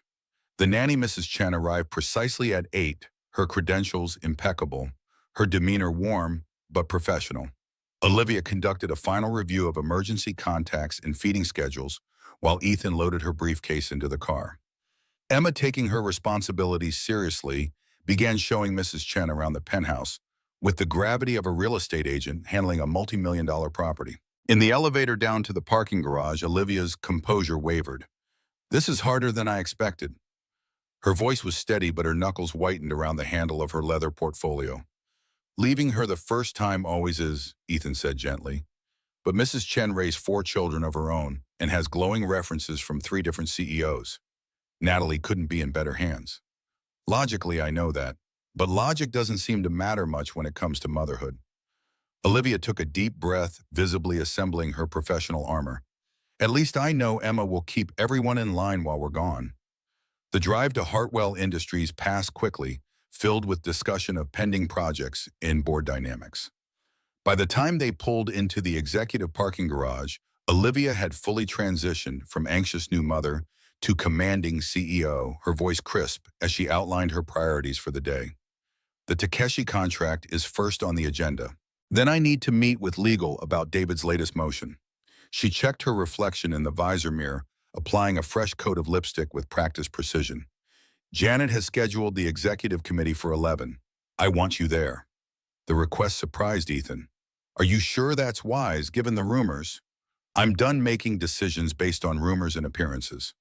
Olivia's tone brooked no argument. "You're the head of international development. This meeting concerns the Asian market expansion. Your presence isn't optional." The lobby hummed with activity as they entered, conversations faltering as employees noticed their CEO's return. Olivia acknowledged greetings with polite nods, but maintained her purposeful stride toward the elevator, every inch the executive returning to her domain. Janet met them at the executive floor, relief evident in her expression. "Welcome back. The office ran itself perfectly in your absence, except for the parts that caught fire, exploded, or declared bankruptcy." "So Tuesday, then?" Olivia's dry humor emerged as the 3 of them walked toward her office. The board is eager for your assessment of the quarterly projections. Janet continued, handing over a thick folder. And Richard Blackwood has been particularly proactive in your absence. The name hung between them, charged with all the complications it represented. Olivia's expression hardened slightly. I'm sure he has. Has he made any progress undermining my authority, or is he still at the plotting stage? He's aligned himself with Hamilton Reeves. They've been meeting privately with several board members. Janet lowered her voice. And he's been seen having lunch with David Marshall twice in the past month. The news landed like a blow, though Olivia's expression remained impassive. Interesting choice of allies. Thank you for the intelligence, Janet. That will be all for now. As Janet departed, Olivia settled behind her desk, the familiar environment seeming to fortify her. Her gaze fell on the single-frame photograph now prominently displayed. Natalie sleeping peacefully in her crib, tiny fists raised as if ready to fight the world. Blackwood and David, she said quietly. I should have anticipated that unholy alliance. Ethan leaned against the door frame, concern etching lines around his eyes. What are they planning? A coup, most likely. David wants control of the company, or at least the portion Natalie stands to inherit. Blackwood wants my job. She looked up, her expression shifting from CEO to the more vulnerable woman he'd come to know over the past months. And both of them want to hurt me for different reasons. We won't let that happen. The fierceness in Ethan's voice surprised even him. Olivia's smile held equal parts warmth and determination. No, we won't. She straightened in her chair, the moment of vulnerability tucked away. The executive meeting is in 40 minutes. I need to review these projections before facing the firing squad. The dismissal was gentle but clear. CEO mode activated, personal concerns temporarily shelved. Ethan nodded his understanding and retreated to his own office to prepare for the meeting. The executive conference room filled quickly at 11 department heads and senior managers arranging themselves around the polished table with the careful positioning of medieval courtiers. Ethan took a seat midway down, neither claiming too much importance nor allowing himself to be marginalized. Janet sat near the head of the table, her tablet a ready expression neutral. A subtle shift in the room's energy announced Olivia's arrival before she physically appeared in the doorway. Conversation ceased as she walked to her place at the head of the table, her posture regal, her expression composed. Good morning, she began, her voice carrying easily through the room. Thank you all for your dedication during my absence. Janet has kept me fully informed of developments, and I'm pleased with our overall progress. Her gaze traveled around the table, making brief eye contact with each executive. Now let's discuss the Asian market expansion. For the next hour, Olivia commanded the room with effortless authority, directing the conversation, challenging assumptions, demanding clarity, where presentations became vague. When Ethan presented his analysis of the Takeshi partnership, she questioned him as rigorously as anyone else, their personal connection invisible beneath their professional interaction. As the meeting concluded, Hamilton Reeves cleared his throat pointedly. Mrs. Hartwell, the board has some concerns about the 8 structural changes you implemented before your leave. Olivia's expression remained pleasantly neutral. Which changes specifically, Hamilton? The repositioning of certain personnel, his gaze flicked briefly toward Ethan, and the allocation of resources to projects that haven't demonstrated clear ROI potential. You mean the maternal health initiatives in our Asian factories? Olivia translated smoothly. The programs that have reduced absenteeism by 23% and improved retention of skilled workers by 40%. Reeves shifted uncomfortably. The board feels that some decisions may have been influenced by personal factors rather than sound business judgment. The temperature in the room seemed to drop 10 degrees. Several executives suddenly became intensely interested in their notepads or phones, avoiding the confrontation brewing at the table's head. Personal factors. Olivia repeated, her voice dangerously soft. Would you care to elaborate on which personal factors you believe have compromised my judgment? Hamilton? Before Reeves could respond, Richard Blackwood leaned forward, a false concern etched on his face. What Hamilton means, Olivia, is that the board understands the emotional impact of your recent experiences. Childbirth, single motherhood. These are significant life changes that naturally affect one's perspective and priorities. The condescension in his tone made Ethan's jaw clench, but Olivia's response came with glacial calm. How fascinating, Richard, that my emotional decision to improve working conditions for women resulted in measurable productivity increases and reduced turnover costs. One might almost think that considering employees as human beings with needs beyond the factory floor is good business. Her smile never reached her eyes. But please continue explaining to me, a woman who built this division from the ground up and increased shareholder value by 62% over 5 years, how my female brain is clouded by hormones and sentiment. The silence that followed was absolute.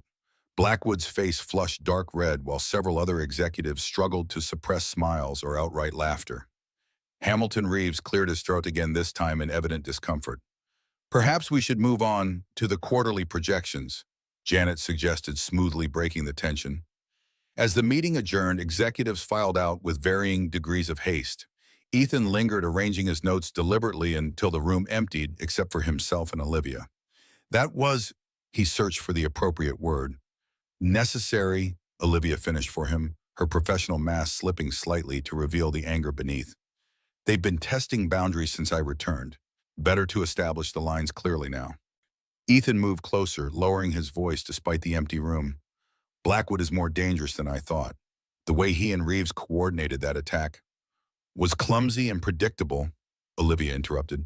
They'll try more subtle approaches next. We need to be prepared. She gathered her materials, movements precise and controlled. Legal is waiting to brief me on David's latest motion. Would you join me as Natalie's named guardian? You should be aware of the situation. The corporate attorney's office felt deliberately intimidating. Dark wood leather-bound law books, certificates displayed with careful prominence. Gregory Winters, Hartwell's chief counsel for 15 years, greeted them with the measured enthusiasm of a man who lived his life calculating risk. Mrs. Hartwell, Mr. Cooper, thank you for coming. He gestured to the thick folder open on his desk. I've reviewed Mr. Marshall's latest filing. It's aggressive, but not unexpected. Olivia took a seat, her posture betraying nothing of her inner turmoil.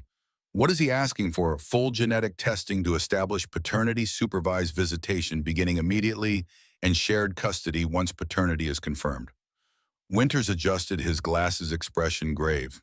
He's also requesting financial disclosure of all trust funds or inheritances established for Natalie. The naked financial motivation behind David's sudden paternal interest hung in the air, unspoken but obvious to everyone present. Ethan fought to keep his expression neutral, remembering the man's cruel words at the hospital. And his grounds, Olivia's voice remained steady. He claims he was never informed of the pregnancy, that you deliberately concealed Natalie's existence until a third party mentioned her birth. Winters frowned. It's a stretch given that you were publicly pregnant and he made no attempt to contact you during that time, but it creates a narrative of maternal interference that some judges might find sympathetic. Ethan couldn't contain his disbelief. He abandoned her when their first child died. He's had no contact for years. Surely that matters. It does, Winters acknowledged, but family courts generally favor biological connections unless there's clear evidence of danger to the child.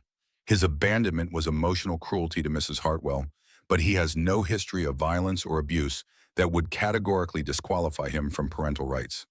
The clinical assessment fell heavily in the quiet office. Olivia closed her eyes briefly, composing herself before responding. What are our options?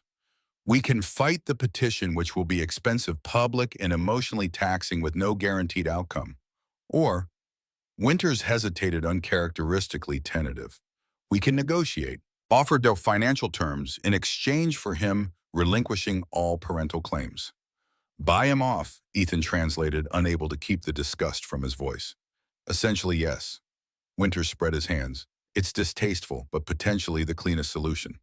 A lump sum payment in exchange for a legally binding termination of parental rights.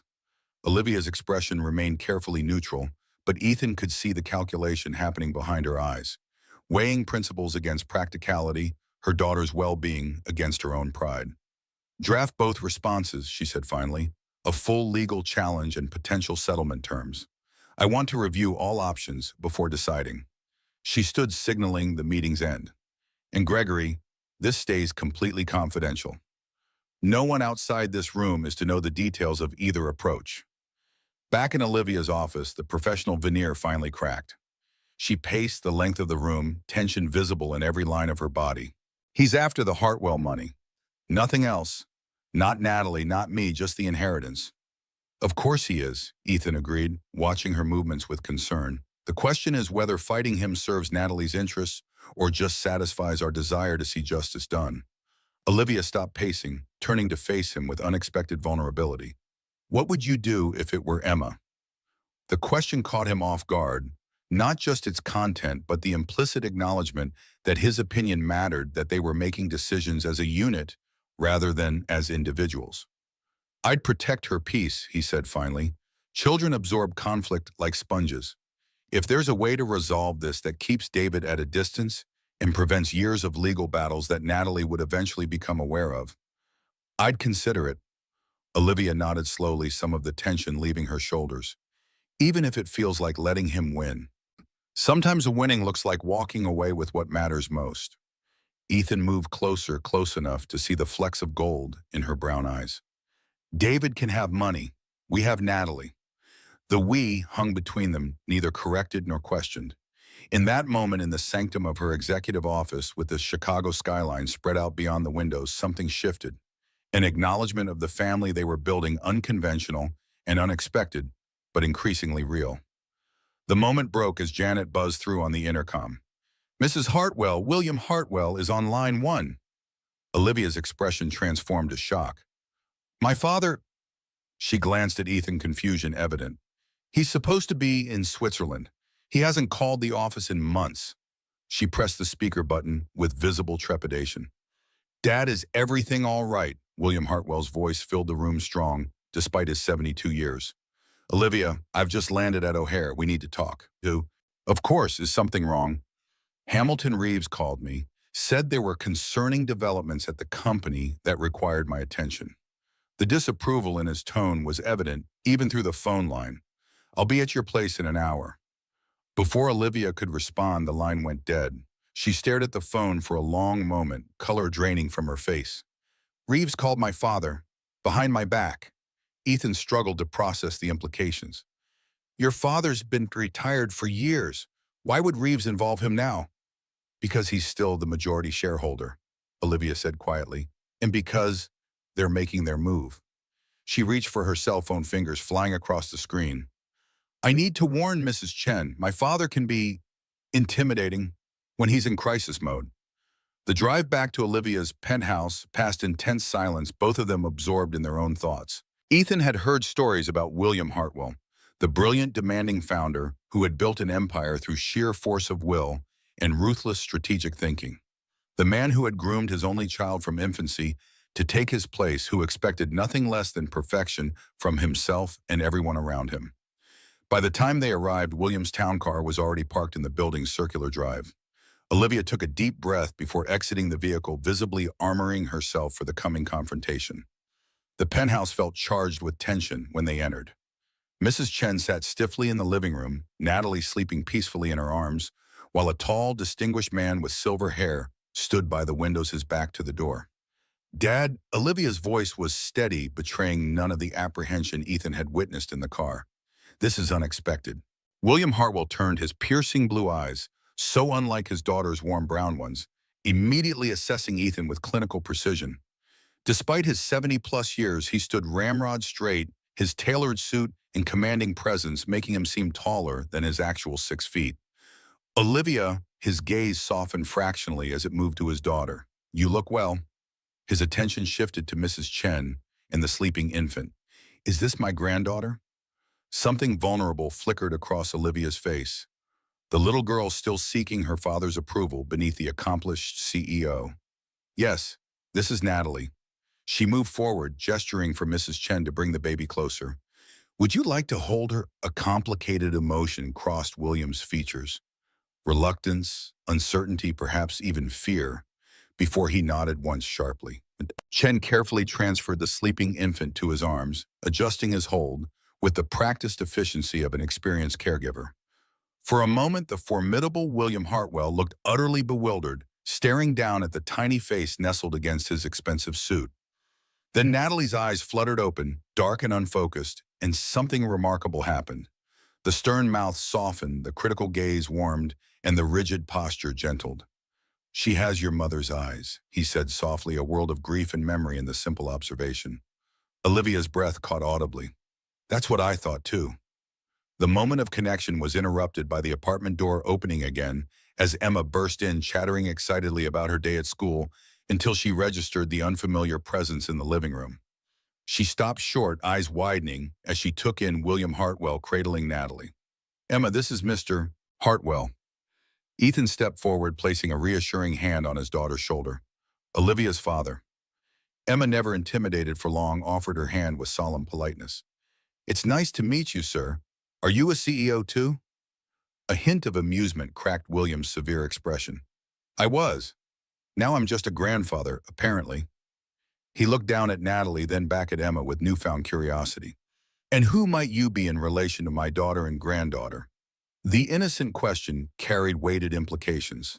Emma, unaware of the complexities, answered with straightforward 8-year-old logic. I'm Emma Cooper. My dad and I are Olivia and Natalie's family now. Not officially with papers yet, but in the real way that matters.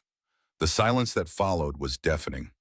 William's eyebrows rose toward his hairline as his gaze moved from Emma to Ethan to Olivia, reassessing the situation with rapid calculation. Mrs. Chen, sensing the tension, discreetly offered to take Natalie to the nursery, leaving the adults to their discussion. I see, William said finally, his tone impossible to interpret. Olivia, perhaps we should speak privately. Emma, perceptive as always, tugged at Ethan's hand.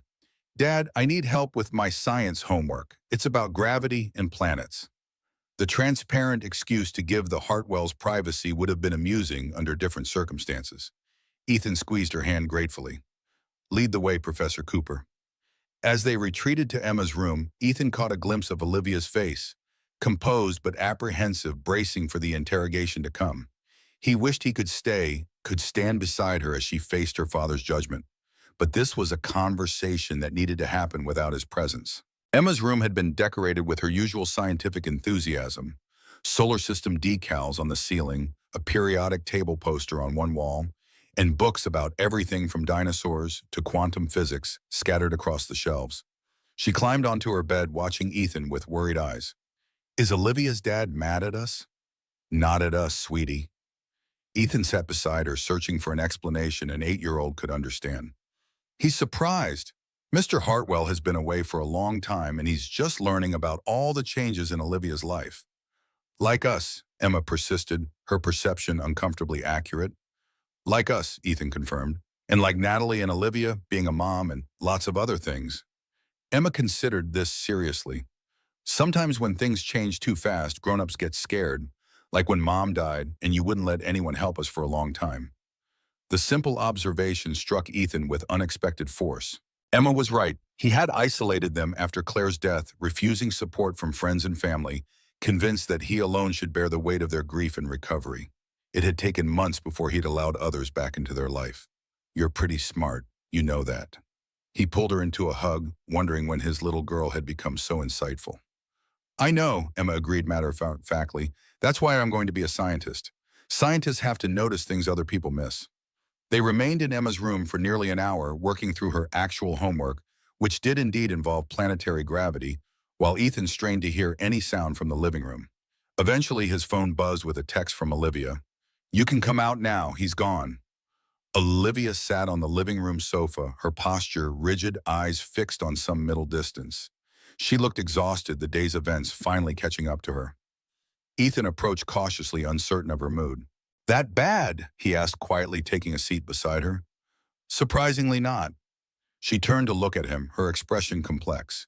He was angry at first, not about you and Emma, but about not being told about Natalie's birth, about hearing from Hamilton Reeves that his daughter was making questionable decisions instead of from me directly. And once he got past the anger, he asked questions about Natalie's health, about my recovery, about you. A small smile touched her lips. I think Emma impressed him. He said she reminded him of me at that age. High praise from William Hartwell. Ethan observed relief gradually replacing concern. The highest. Olivia's hand found his on the couch, fingers intertwining naturally. He's staying in Chicago for a few weeks, wants to get to know his granddaughter, and she hesitated. He'd like to have dinner with all of us tomorrow night. to properly assess the situation, as he put it. The invitation, if one could call such a directive an invitation, carried obvious significance. William Hartwell did not waste time on people he considered irrelevant. That he wanted to meet Ethan and Emma formally suggested he recognized their importance in his daughter's life. "Should we be nervous?" Ethan asked, only half joking. "Terrified," Olivia confirmed, though her eyes held a glimmer of amusement. "But he's already met Emma, and she charmed him without even trying. You're halfway there." The following evening found them at William's downtown penthouse, a sleek minimalist space that reflected its owner's precise analytical nature. Emma wore her best dress and carried a small gift she had insisted on bringing, a hand-drawn solar system with "Welcome Home, Grandpa" carefully printed at the bottom. William received them with formal courtesy that stopped just short of warmth. His attention divided between evaluating Ethan and marveling at Natalie, who was alert and curious in Olivia's arms. Emma, unfazed by his reserve, immediately engaged him in conversation about his travels, peppering him with questions about Switzerland's geography and wildlife that he answered with increasing animation. Dinner was served by a private chef, exquisitely prepared but tellingly simple fare that suggested William had considered his young guest when planning the menu. Throughout the meal, Ethan felt himself being subtly assessed, William's penetrating gaze noting every interaction, every exchange between him and Olivia, his manner with both children. After dessert, when Emma had been settled in the guest room with a book and Natalie was sleeping peacefully in the portable crib, Olivia had brought William finally address the elephant in the room.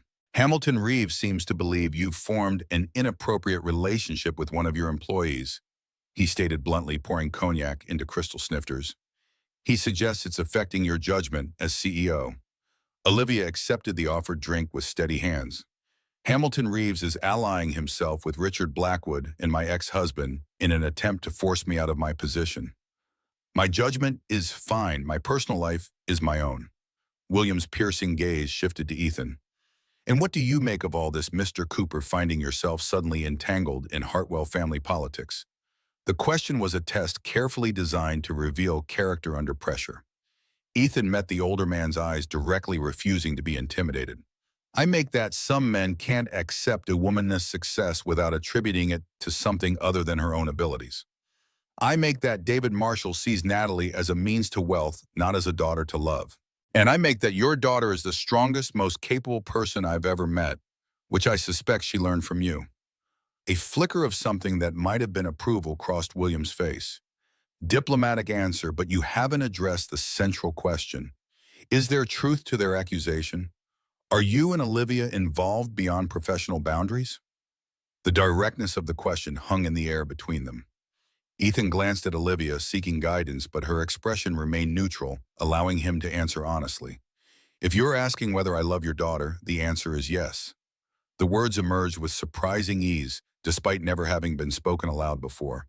"If you're asking whether that love has compromised either of our professional judgments or duties, the answer is no." William nodded slowly, as if a theory had been confirmed. "And Natalie, Emma indicated you consider yourselves a family. What are your intentions there?" "My intention," Ethan said carefully, "is to be whatever Olivia and Natalie need me to be. Guardian if necessary. Friend certainly. Partner if Olivia wants that. But those roles exist independently of Hartwell Industries. I was hired for my expertise in international logistics, and that's the capacity in which I serve the company." William's gaze shifted to his daughter, something softening in his severe features. "You found yourself a surprisingly articulate ally, Olivia, a far cry from David's smooth emptiness." The comparison to her ex-husband made Olivia flinch slightly. "Ethan is nothing like David." "Evidently not." William swirled the amber liquid in his glass, his expression thoughtful. "Hamilton called me because he believed I would be outraged at your personal choices, that I would use my shareholder authority to pressure you into conformity with his narrow vision of appropriate behavior." A hint of amusement touched his lips. "He has apparently forgotten who raised you." The tension in Olivia's posture eased slightly. "And what will you tell him?" "That my daughter's personal life is her own affair, provided it doesn't impact company performance." William's tone was matter-of-fact. "And given that Hartwell stock has risen 8% since your return from maternity leave, I see no evidence of negative impact." He fixed Ethan with a penetrating stare. "However, perception matters in business. If you intend to pursue a relationship, certain organizational adjustments would be prudent. I've already drafted a restructuring plan, Olivia interjected. Ethan would report through operations rather than directly to me with clear performance metrics and review procedures to prevent any perception of favoritism. William nodded approvingly. Good. That addresses the professional concerns. His expression grew more serious. Now to the personal. David has filed for partial custody. The abrupt change of topic seemed to catch Olivia off guard. Yes, our lawyers are preparing responses. Fire them. William's tone brooked no argument. I'll connect you with Spencer Chen. He handled 3 ugly custody battles for board members over the years. Won them all. He leaned forward, sudden intensity in his gaze. David will not get his hands on my granddaughter or the Hartwell fortune. I'll see to that personally. The fierce protectiveness in William's voice revealed a depth of feeling his austere manner usually concealed. Olivia seemed startled by the vehemence of his support, a complicated emotion flickering across her face. Gratitude mingled with old pain, as if this protection had sometimes been absent when she needed it most. Thank you, she said simply. The evening concluded soon after William insisting they leave the sleeping children undisturbed and stay in his guest rooms. As Ethan prepared for bed in the impersonal luxury of the spare bedroom, a soft knock sounded at the door. Olivia stood in the hallway, still fully dressed, her expression vulnerable in a way he rarely saw. Without a word, she stepped inside, closing the door behind her. I never told you I loved you back, she said quietly, the words hanging in the dim light. When you told my father, I didn't say anything. You didn't have to. Ethan moved closer, close enough to see the uncertainty in her eyes. I wasn't saying it to hear it back. I was saying it because it's true. It terrifies me, Olivia admitted, her composed exterior cracking to reveal the fear beneath. The last time I loved someone, he walked away when I needed him most. The time before that, she gestured toward the hallway indicating her father, was complicated at best. I'm not David, Ethan kept his voice gentle, and I'm not your father. I'm just me, the guy who stopped in the rain, who has his own scars and fears, who is standing here now telling you that you don't have to say it back until you're ready. If ever. Olivia stepped closer, close enough that he could feel the warmth of her breath. What if I am ready? What if I've been ready for weeks, but too afraid to admit it? The question hung between them for a heartbeat before Ethan closed the remaining distance, his lips finding hers in a kiss that felt simultaneously like a beginning and a coming home. Her arms wound around his neck, pulling him closer as the kiss deepened, months of unspoken longing, finally finding expression. When they broke apart, both slightly breathless, Olivia rested her forehead against his. I do love you, she whispered. I love your kindness, your integrity, your devotion to Emma. I love how you are with Natalie. I love that you see me. Not just the CEO, not just the new mother, but all of me. The words washed over him like a benediction, healing places he hadn't realized were still raw. We're going to figure this out, he promised. All of it. The company politics, David's lawsuit, balancing work and family. Together. Olivia's smile held equal parts wonder and determination. Together, she agreed softly. It's been a long time since I wasn't facing the world alone. The journey back to Olivia's penthouse the following morning had the dreamlike quality of a new beginning. Emma chattered excitedly about William's promise to show her his collection of minerals from around the world, while Natalie slept peacefully in her car seat, unaware of the transformative conversations that had unfolded around her. Janet called as they pulled into the parking garage, her voice tense. Mrs. Hartwell, there's a situation at the office. David Marshall is here with his attorney, and Richard Blackwood. They're demanding to speak with you immediately. Olivia's expression hardened, CEO mode engaging instantly. Tell them I'll be there in 30 minutes. Have security escort them to the small conference room, not my office, and call Gregory Winters. I want our counsel present. As she ended the call, she turned to Ethan, conflict evident in her eyes. I have to go. This confrontation has been brewing for weeks. I'll take the children home, Ethan assured her. Do what you need to do. Olivia hesitated, then leaned across to kiss him quickly. This ends today, one way or another. The determination in her voice was absolute. Whatever David and Blackwood had planned, they were about to discover the full force of Olivia Hartwell's resolve. 2 hours later, Ethan's phone rang. Olivia's name flashed on the screen, sending a jolt of anxiety through him. "How bad was it?" he asked without preamble. "It's over." Her voice held a note of wonder beneath the exhaustion. "All of it. David Blackwood, the custody threat, finished." "What happened?" "My father happened." A hint of disbelieving laughter colored her words. "He showed up 10 minutes into the meeting. Apparently, he went straight to the office after we left this morning and called an emergency session of the board of directors. By the time David and Blackwood arrived with their demands, William Hartwell had systematically dismantled their support structure." Ethan struggled to process the rapid turn of events. But how? He reminded the board of certain financial realities, specifically that he still controls 60% of voting shares despite his retirement. Then he presented evidence that Blackwood had been misrepresenting market data in Asian quarterly reports to undermine my leadership. The satisfaction in Olivia's voice was unmistakable. David's threats collapsed when faced with my father's counteroffensive, a combination of financial incentives to walk away and very explicit legal consequences if he persisted. "Your father orchestrated all this overnight. William Hartwell built an empire through strategic thinking and ruthless execution," Olivia said simply. "He may be retired, but he hasn't lost his touch, or his contacts." The pieces fell into place in Ethan's mind. William's probing questions the night before, his careful assessment of the situation, his sudden protectiveness toward both his daughter and granddaughter. He was gathering intelligence at dinner, planning his counterattack. "Exactly, though I think his motivation went beyond corporate strategy this time." Olivia's voice softened. "He said something before David signed the papers renouncing all parental claims. He said, 'I failed to protect you once before. I won't fail Natalie the same way.'" The rare admission of failure from the formidable William Hartwell spoke volumes about his regrets and his determination to make amends. For all his flaws as a father, his love for his daughter and granddaughter had ultimately trumped his rigid self-sufficiency. "When will you be home?" Ethan asked, the word feeling right, despite its technical inaccuracy. "I need to finish some paperwork with legal, then meet with the executive committee to address Blackwood's replacement. 2 hours, maybe 3. Olivia paused, her voice taking on an uncharacteristic hesitancy. "I was thinking, when all this is settled, perhaps we could look for a place. A home for all of us." The suggestion hung in the air, weighted with significance. Not her penthouse or his apartment, but something new, a fresh start for their unconventional family. "A mum would love that," Ethan said carefully, giving her room to retreat if the suggestion had been impulsive. "She's been drawing floor plans for her ideal bedroom for weeks." And you, Olivia's question was direct, unvarnished. "What would you love, Ethan Cooper?" The answer came without hesitation. "A future with you, with Natalie, the four of us building something real together."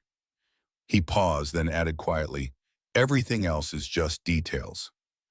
"Details matter in construction," Olivia countered, the businesswoman never entirely absent.